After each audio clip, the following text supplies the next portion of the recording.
Inireklamo ng isang residente sa Dipolog City, Zamboanga del Norte matapos umanong tapunan ng mainit na tubig ang mga alagang aso ng kanyang kapitbahay. Saksi, si Efren Mama ng GMA Regional TV. Sa viral video na yan, makikita ang isang residente na naglalakad habang may bitbit na tila maliit na balde.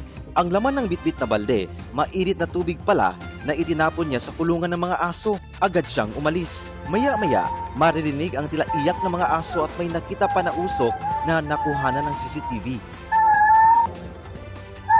Nabidyohan yan sa labas ng isang bahay sa Barangay Turno, Dipolog City, Zamboanga del Norte, pasado 1:00 ng madaling araw noong Martes.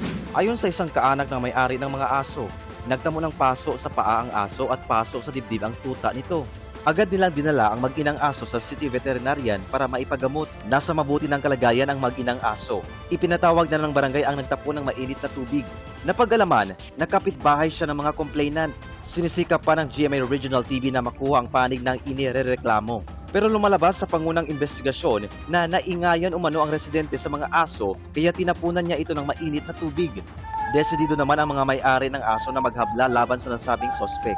Ayon sa Animal Health and Welfare Division ng Department of Agriculture Region 9, mahigpit na ipinagbabawal ang ginawa niya base sa Republic Act 8485 o Animal Welfare Act. Kato sayang gihimo na gibuhusan niya og init tubig, ang isa pa kato iro na sakit. So nay ground para pwede sa kasuhan. Sige man ko siya astray. Sakaling mapatunayang nagkasala, makaharap ang inireklamo sa parusang pagkakakulong at multa.